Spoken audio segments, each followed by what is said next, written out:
बहुत समय पहले की बात है। एक छोटे से गांव में एक परिवार रहता था। उसमें एक माँ और उसके पिताजी रहते थे। उनका एक बेटा भी था जिसका नाम कार्तिक था। कार्तिक अपने माँ बाप का बहुत ही ध्यान रखता था। वह उनकी हर बात मानता था। वह अपने माँ बाप का हर काम करता था। वह कभी भी अपने माँ बाप की कोई भी बात नहीं टालता था। एक दिन की बात है, कार्तिक के घर एक औरत आती है। उसका नाम बिमला होता है और वह कार्तिक की माँ से कहती है, कार्तिक की माँ, कैसी हो? मैं ठीक हूँ। और तुम बताओ, कैसे आना हुआ? आज हमारे घर का रास्ता कैसे भूल गई? सुना है तुम कार्तिक के लिए लड़की देख रहे हो। हाँ बहन, लड़की तो देख ही रहे हैं, पर कोई लड़की पसंद ही नहीं आ रही। बिमला को पता था कि कार्तिक की माँ लालची किस्म की औरत है। वो किसी ऐसी वैसी लड़की से शादी नहीं करेगी। तभी बिमला कार्तिक की माँ से कहती है, एक लड़की है तो उसका नाम चंदा है। सुंदर भी खूब है, पढ़ी लिखी भी काफी है और माल भी बहुत देंगे। तभी कार्तिक की माँ बिमला से कहती है, तुम ये सब छोड़ो, ये बताओ शादी में लड़की के माँ बाप क्या क्या देंगे। तुम चिंता मत करो, तुम्हें कहने की जरूरत भी नहीं पड़ेगी, वो अपने आप सब कुछ देंगे। ये बताओ पैसा कितना देंगे? अरे, लड़की के माँ बाप बहुत पैसे वाले हैं, वो बहुत सारा पैसा देंगे। तो ठीक है, मैं कार्तिक की शादी चंदा से करने को तैयार हूँ। और अगले हफ्ते कार्तिक की माँ कार्तिक की शादी चंदा से कर देती है और चंदा नई नवेली दुल्हन बनकर अपने ससुराल में आती है। ससुराल में सभी लोग चंदा का खूब अच्छे से स्वागत करते हैं। और अगले दिन लेकिन कार्तिक की माँ का तो ध्यान चंदा के साथ लाए सामान पर था। तभी कार्तिक की माँ चंदा से कहती है, तेरे बाप ने शादी तो ठीक ठाक कर दी, लेकिन शादी में पैसा तो दिया ही नहीं। शादी से पहले आपने तो ऐसा कुछ बोला नहीं था। हमने तेरे माँ बाप से कुछ नहीं मांगा तो इसका मतलब ये नहीं कि वो अपनी बेटी की शादी में कुछ दे ही ना। चंदा अपनी सास की बात सुनकर बहुत रोती है। तभी कार्तिक चंदा से कहता है, अब रोती ही रहोगी या कुछ खाने के लिए भी बनाओगी? कब से हम लोग भूखे बैठे हैं। जी अभी लाई। और चंदा रसोई घर में खाना बनाने चली जाती है। तभी उसकी सास चंदा को आवाज लगाती है, अब खाना ही बनाती रहेगी या चाय भी पिलाएगी? चंदा रसोई में से आवाज लगाती है, जी माँ जी, अभी लाई। और चंदा चाय बनाकर ले आती है। जैसे ही चंदा की सास चाय पीती है, छी, इतनी गंदी चाय! तेरी माँ ने तुझे चाय बनाना भी नहीं सिखाया। और वो चाय का कप फेंक देती है। ये देख चंदा रोती हुई वहां से चली जाती है और वो अपने कमरे में जाकर बहुत रोती है। चंदा की सास और उसके पति का बर्ताव चंदा के लिए दिन पर दिन खराब होता जा रहा था, जिसकी वजह से चंदा बहुत दुखी रहने लगी। एक दिन की बात है, चंदा की सास चंदा से कहती है, चंदा, सुन चंदा, घर का एसी खराब हो गया है, अपने घर जाकर अपने बाप से एसी मांग कर ला। चंदा अपनी सास से कहती है, माँ जी, मैं कैसे अपने घर वालों से एसी मांग कर लाऊं? तभी कार्तिक भी चंदा से कहता है, माँ ने कह दिया ना, एसी मांग कर लाना है तो लाना है। लेकिन मेरे घर वालों ने तो शादी में पहले ही सब कुछ दे दिया था। दिया था तो अब दूसरा एसी चाहिए।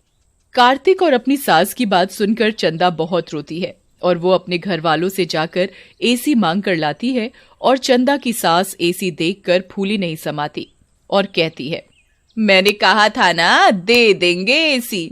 चंदा अपनी सास की बात सुनकर कुछ नहीं बोलती और रसोई में काम करने चली जाती है। चंदा रसोई में काम करते करते रोती रहती है। तभी कार्तिक कहता है, माँ, मैं किसी काम से बाहर जा रहा हूँ, आने में थोड़ा लेट हो जाएगा। ये कहकर कार्तिक अपने काम से बाहर चला जाता है और रात को लौटकर वो गुस्से में चंदा को आवाज लगाता है, चंदा, ओ चंदा, कहाँ मर गई? जी अभी आई। और वो कार्तिक के लिए चाय बनाकर लाती है। तभी कार्तिक की माँ कहती है, बेटा, आज तो तूने आने में बहुत देर कर दी। तो कार्तिक बताता है, रास्ते में मेरी बाइक खराब हो गई थी, इसीलिए लेट हो गया। बड़ी मुश्किल से घर पहुंचा हूँ, अब तो बिना बाइक के ही काम पर जाना पड़ेगा। तभी माँ कहती है, बिना बाइक के क्यों जाना पड़ेगा? ये चंदा है ना, ये लाएगी अपने घर वालों से मांगकर। तभी चंदा रसोई में खड़ी उन लोगों की बातें सुन रही होती है और तभी वो रसोई से बाहर आकर कहती है, माँ जी, मैं अब अपने घर वालों से कुछ भी मांग कर नहीं लाऊंगी। आप लोगों ने मुझसे पहले ही इतना कुछ मंगवा लिया है, अब मैं उन लोगों से कुछ भी नहीं मांग कर लाऊंगी। चंदा की बात सुनकर चंदा की सास और उसका पति उसे बहुत मारते हैं। इस तरह उन लोगों का लालच दिन पर दिन बढ़ता ही जा रहा था, पर चंदा चाह कर भी कुछ नहीं कर पाती। एक दिन चंदा की सास चंदा से कहती है, ए चंदा, सुन, कल लोहड़ी है और तुझे आज पूरे घर की अच्छे से सफाई करनी है। जी माँ जी, मैं अच्छे से पूरे घर की सफाई कर लूंगी। तभी चंदा की सास चंदा से कहती है, सफाई करने के बाद अपने घर चली जाना। और सुन, ये तेरी पहली लोहड़ी है, उनको बोलना कि कल पैसे और गिफ्ट लेकर आए, ये नहीं कि हाथ हिलाते हुए आ जाए। जब देखो खाली हाथ चले आए। माँ जी, जितना उनके बस का है वो अपनी तरफ से आपको पैसे और गिफ्ट देने की ज्यादा से ज्यादा कोशिश करते हैं। मुझसे जबान लड़ाती है, पर माँ जी वो कहाँ से ला कर देंगे? उनकी हालत तो पहले से ही खराब चल रही है, उनके पास अब देने को कुछ नहीं बचा। मुझे कुछ नहीं पता, मैंने कह दिया तो कह दिया। चंदा की सास चंदा की एक नहीं सुनती और वो घर की सफाई में लग जाती है। और अगले दिन सास चंदा से कहती है, आज लोहड़ी है, तूने अपने घर वालों से बोल दिया ना कि आज गिफ्ट और पैसे लेकर आने हैं। चंदा अपनी सास की बात सुनकर कुछ नहीं बोलती और शाम के समय घर के सभी लोग लोहड़ी जलाकर बैठे हुए थे। तभी चंदा के माँ बाप आते हैं और वो चंदा को खाली मिठाई ही ला कर देते हैं और फिर वो अपने घर चले जाते हैं।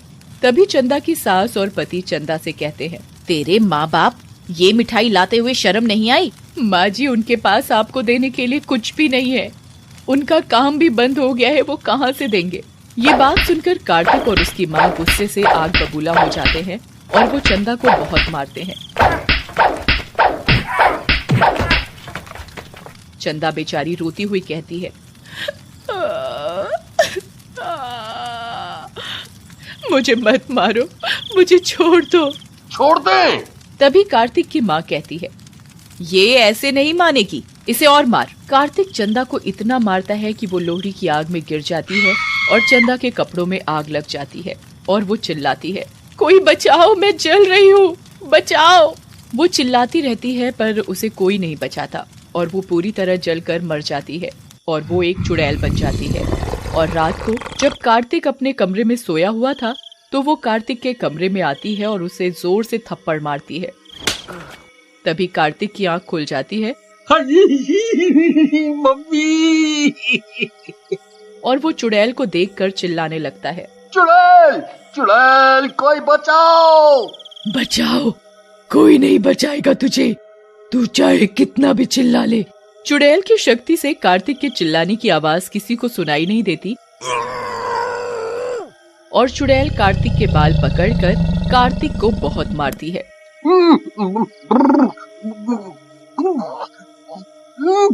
मुझे छोड़ दो, मुझे छोड़ दो। नहीं, कभी नहीं, तू भी मुझे ऐसे ही मारता था ना, मैं भी चिल्लाती रहती थी मुझे मत मारो, पर तुम लोगों को मेरे ऊपर दया नहीं आती थी। अब तुम्हें पता चलेगा दर्द क्या होता है। तभी चुड़ैल कार्तिक के पलंग में आग लगा देती है और वो चीखने लगता है, अब पता चला कैसा लगता है जलते हुए। और कार्तिक के हाथ पैर आग से बुरी तरह जल जाते हैं और वो तड़पता रह जाता है। और अगले दिन कार्तिक की माँ कार्तिक की यह हालत देखकर रोने लगती है और कार्तिक से पूछने लगती है, ये तेरी हालत कैसे हुई? पर कार्तिक इतनी बुरी तरह जल जाता है कि वो बता ही नहीं पाता कि ये सब चंदा ने किया है। और रात को कार्तिक की माँ रसोई में दूध लेने के लिए जाती है। जैसे ही वो दूध गर्म करती है तभी चुड़ैल आ जाती है और चुड़ैल को देखकर कार्तिक की माँ डर जाती है। तुम तो मर गई थी ना? हाँ, तुम लोगों ने मुझे मार डाला था, मेरी पहली लोहड़ी थी और तुमने मुझे जलाकर मार डाला। तभी चुड़ैल अपनी सास के ऊपर गर्म दूध डाल देती है। गर्म दूध डलते ही चंदा की सास चीखने लगती है, मुझे बचाओ, मेरा शरीर जल रहा है, बचाओ मुझे। चंदा की आवाज किसी को सुनाई नहीं देती और वो चिल्लाती रहती है, पर उसकी आवाज किसी को सुनाई नहीं देती। तभी चुड़ैल रसोई में आग लगा देती है और कार्तिक की माँ रसोई में लगी आग में फंस जाती है। मुझे मत जलाओ। अपनी पराई तो मत जलाओ, अब तुझे पता चलेगा कैसा लगता है जलते हुए। ले, अब तू भी जल। मत जलाओ, मुझे मत मारो, मैं जल रही हूँ। तुम लोगों के लालच की वजह से मेरे माँ बाप को कितनी तकलीफ झेलनी पड़ी, पर तब भी तुम लोगों को दया नहीं आई। मैं भी चिल्ला रही थी पर तुम लोगों ने मेरी एक नहीं सुनी और मुझे जलाकर मार डाला। मुझे माफ कर दो, छोड़ दो मुझे। तुम लोगों के लालच की वजह से तुम लोगों ने मुझे जलाकर मार डाला, तुम लोगों के साथ ऐसा ही होना चाहिए। और चुड़ैल पूरे घर में आग लगा देती है। उसमें कार्तिक और उसकी माँ बुरी तरह जलकर मर जाते हैं और चंदा की आत्मा भी शांत हो जाती है और फिर वो वहाँ से चली जाती।